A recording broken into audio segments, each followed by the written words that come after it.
Everyone, स्वागत है आपका फिर से मेरे एक और नए वीडियो पे। जैसे कि आपको पता है मैं रोज़ रोज़ नई नई इंटरेस्टिंग चीज़ें आपके साथ लेकर के आती हूँ। तो आज ऐसा कोई टॉपिक नहीं है, जैसे कि आपने थंबनेल में देख ही लिया होगा कि कुछ लोगों ने मुझे ऐसा कमेंट किया है। कुछ लोगों ने क्या मतलब, एक इंसान ने कमेंट किया है, मैंने लगा दिया है, आप लोग देख लीजिए। उसने क्या लिखा, मुझे उपाधि दी है। उसने लिखा है कि एससी है इसलिए बुद्ध बुद्ध कर रही है। तो मुझे ये समझ नहीं आता इसमें एससी की फुल फॉर्म क्या होनी चाहिए। तो सुप्रीम कोर्ट क्या एससी की फुल फॉर्म सुप्रीम कोर्ट होनी चाहिए? तो इसका एक ही मतलब होता है दोस्तों, एससी मतलब शेड्यूल कास्ट। मतलब इन्हें ये लगता है कि जो भी इन्होंने जिनको भी शेड्यूल कास्ट में रखा है, पिछड़ा बताया है, उनको ये बोलते हैं कि ये ही बुद्ध बुद्ध करते हैं, बाकी कोई बुद्ध नहीं करता। बुद्ध के विचारों से बाकी किसी का कहीं से कोई तक मतलब ही नहीं है। तो क्योंकि इन्हें पता है जाति व्यवस्था तो इन्हीं की बनाई गई है ना। तो देखिए कमेंट, मुझे आज इन्होंने एससी बताया है, बोला है कि एससी है इसलिए बुद्ध बुद्ध कर रही है। ठीक है, कोई बात नहीं, मुझे इस बात का कोई बुरा नहीं लगेगा, ना लगता है, क्योंकि ऐसे कमेंट्स की तो मुझे आदत है पहले से। और भी कई सारे कमेंट्स है जिसमें लिखा है कि घर में पहले झाड़ू पोछा करो।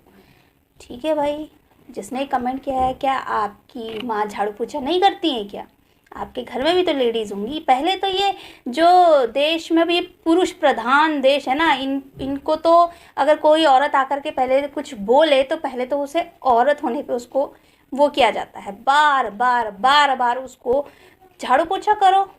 और एक और कमेंट मैंने लगा दिया है, इसमें देखिए कहते हैं कि औरतों का दिमाग तो घुटनों पे होता है, आपका उससे नीचे ही है। बहुत ही अच्छी बात कही आपने महाशय ने। आपकी, मैं तो ये कह रही हूँ, आपके घर में जितने भी लेडीज़ होंगी, आपकी माँ होंगी, आपकी बहन होंगी, तो आप उनको भी यही कहते हैं, आप उनसे भी ऐसे ही बात करते हैं। वो भी तो एक औरत है, आपकी माँ भी तो एक औरत है जिसने आपको जन्म दिया है। सीरियसली, मतलब ऐसे ऐसे कमेंट्स हैं। और दूसरी बात देखो दोस्तों, अगर कोई भी कुछ बोलना चाहे तो वो लोग सबसे पहले तो उस पर लगा देंगे एससी का टैग, और तभी ये बुद्ध बुद्ध कर रही है।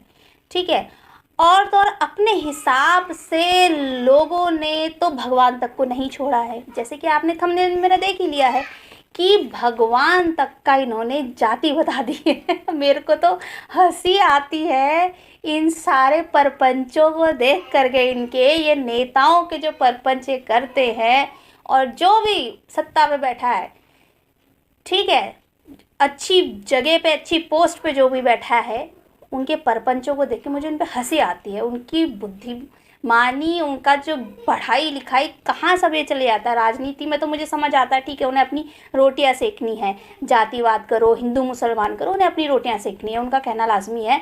इसमें मैं आपको एक एग्जाम्पल देना चाहूँगी। साल 2022 का एक है कि इसमें जो नीतीश कुमार के मंत्री जी हैं ब्रज किशोर, बोले कि बिंद जाति से थे भगवान शिव। इसके लिए उन्होंने शिव पुराण का हवाला दिया। तो मतलब कि आप किसी एक वर्ग को अपनी तरफ करने के लिए भगवानों की जाति बना देंगे। Very good. और ये तो हुआ नेताजी की बात। और साल 2022 में ही जो है जेएनयू की कुलपति रही थी जो शांति श्री धूलीपुरी पंडित।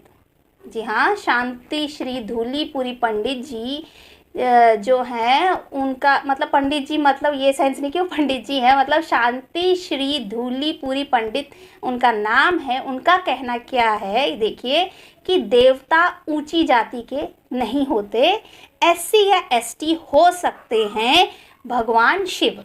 देखिए मैंने इनका वीडियो जब देखा तो इनका क्या न्यूज़ में ये चल रहा था, इनके ये बोलती हैं कि भगवान शिव एससी एसटी के हो सकते हैं क्योंकि वो शमशान में वो करते हैं, अघोरी हैं, शमशान में बैठते हैं और कपड़े आधे पहनते हैं। ये मेरी भाषा नहीं है, ये जेएनयू की कुलपति रह चुकी हैं शांति श्री धूली पंडित जी की ये बातें हैं। ठीक है, तो इनका मकसद काफ़ी अच्छा है। मकसद ये था कि ये जातिवाद को ये हटाना चाहती थी। तो क्या जातिवाद को हटाने के लिए आप भगवानों की भी जाति बना देंगे? ये इससे तो मुझे यही समझ में आता है, मतलब कि जाति तो उसी की, मतलब आप लोगों के हिसाब से जो भी बुद्धिजीवी आकर कमेंट करते हैं, मेरी सारी वीडियोस देखा करें आजकल, तो आप लोगों के हिसाब से तो जो पैदा होता है जिस कुल में, मतलब जो पैदा हुआ है ना, जो पैदा हुआ SC ST या अनुसूचित जाति अनुसूचित जनजाति में जो भी पैदा हुआ वही तो रहेगा ना। उसकी जाति जो लगाओगे वो लगाओगे ना। तो भगवान शिव कब पैदा हुए, मैं ये पूछना चाहती हूँ आपसे। उनके माता पिता कौन थे, तो वो कब पैदा हुए? क्योंकि जो पैदा होगा आप लोगों के हिसाब से जो पैदा होगा उसी की जाति होगी ना। तो भगवान कब पैदा हुए? वो भी शिव जी। राम जी तो चलो समझ आता है वो पैदा हुए थे, कृष्ण जी का भी समझ में आता है, शिव जी का कब पैदा हुए थे वो, जो आपने उनकी जाति रख दी।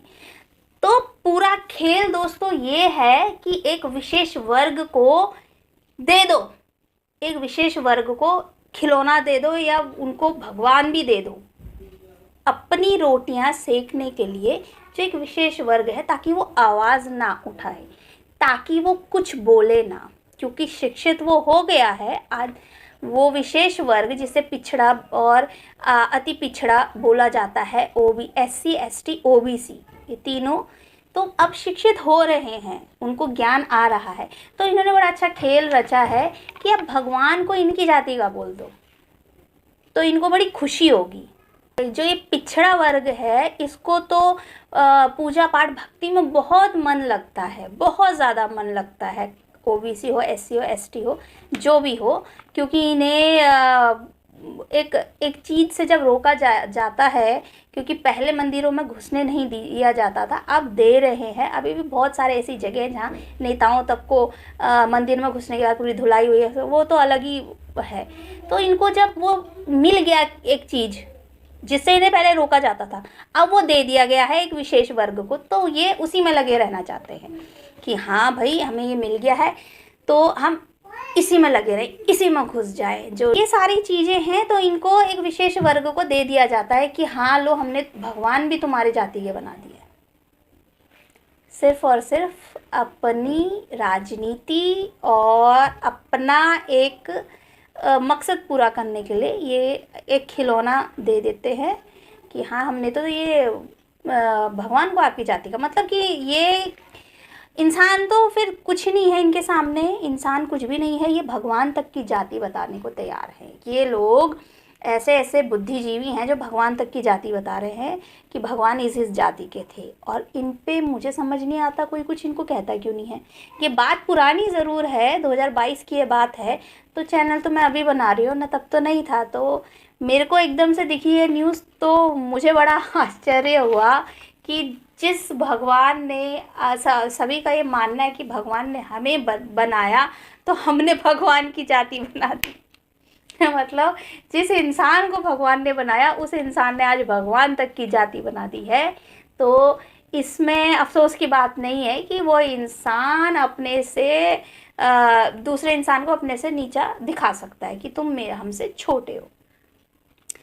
तो यही मुझे आज बोलना था। और चलो ब्रज किशोर बिंदे की बात तो समझ आती है, उनको राजनीति करनी है, राजनीति में अपने हाथ सेकने हैं, लेकिन मुझे जो ये JNU की कुलपति हैं इनका मुझे समझ में नहीं आया। लेकिन जो ये शांति श्री धूलीपुरी पंडित जी हैं, ये किस बेसिस पे इन्होंने कहा कि शिव जी ही नहीं, इन्होंने शिव की बात, शिव का तो एक थोड़ा सा एग्जाम्पल दिया इन्होंने, बाकी इन्होंने कहा कि सभी देवी देवता जो है वो SC ST कास्ट के हो सकते हैं, ऐसा इनका कहना है। तो इतने उच्च पद पे आप बैठी हैं, एक यूनिवर्सिटी के आप कुलपति हैं, तो आपने ऐसा कैसे कह दिया, मुझे तो ये समझ में नहीं आया। मतलब कि आपका कहना ये है कि भगवान ने इंसान को बनाया, मतलब उन्होंने हमें बनाया है और हमने उनकी जाति बना दी। किस लॉजिक से, कौन सा ऐसा लॉजिक है?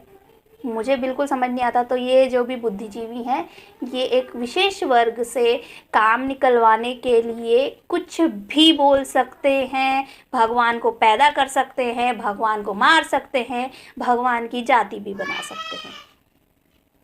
तो अभी भी अगर किसी की आंखें नहीं खुलती है तो फिर उसका तो भगवान ही मालिक है, उसका तो हम क्या ही बोल सकते हैं। मुझे बस यही बोलना था। और जो थोड़े थोड़े बुद्धिजीवी आके मेरी वीडियोस पे कमेंट करते हैं तो वो मेरी सभी वीडियो देखा करें।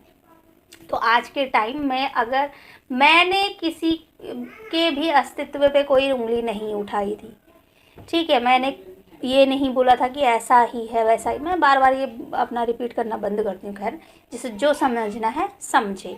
बाकी आने वाला है एक और बढ़िया सा वीडियो, उसमें जो भी मेरे से क्वेश्चंस पूछे गए थे, बुक का रेफरेंस दो, ऐसा दो वैसा दो, कैसा ऐसे हो सकता है, तुमने ये पढ़ा है क्या, तुमने वो, एक ने कहा मेरे पास ताम्रपत्र है, मेरे पास ऐसा है वैसा है, उन सभी के जवाब आने वाली वीडियो में अपने आप आपको पता लग जाएंगे। तो उस वीडियो को ज़रूर देखें और मेरी ये वीडियो भी ज़रूर से देखें। आपको मेरी वीडियोस कैसी लग रही हैं कमेंट करके ज़रूर बताएं। कमेंट ज़रूर करा कीजिए। जो मतलब कि आप हर वीडियो पे कमेंट नहीं करते हैं, उसमें एक वीडियो का जो भी सवाल आप पूछते हैं उसका जवाब मैं अगली वीडियो में दे देती हूँ आपको। तो आप प्लीज़ सारी वीडियोस देखा करें और उस पर जवाब आपको मिल जाएगा। मैं एक एक के कमेंट पे बार बार मैं फ़ोन को लेके बैठी नहीं रह सकती ना, मेरे अपने भी बहुत सारे काम हैं, मेरा अपना भी बेटा है, उसे भी देखना होता है, घर के काम भी देखने होते हैं। तो पहली बात तो औरतों को पूरे घर के साथ साथ अगर वो ये कर रही है तो आप आ करके, अरे तू कहाँ से है, तू बेवकूफ़ है, औरत का दिमाग तो घुटनों से नीचे। तो आप लोग देखें कैसी मानसिकता है इंसानों की कि वो अपने कुछ फ़ायदे के लिए वो भगवान की जात भी बना सकता है, तो उसके आगे इंसान कुछ नहीं है। तो चलिए आज का ब्लॉग मैं यहीं पे एंड करती हूँ। आपका इस बारे में क्या सोचना है कमेंट करके मुझे ज़रूर बताइएगा। आज तो मैंने प्रूफ भी दे दिए हैं, सब कटिंग्स में लगा चुकी हूँ। कमेंट करना ना भूलें, कमेंट ज़रूर आपका आना चाहिए।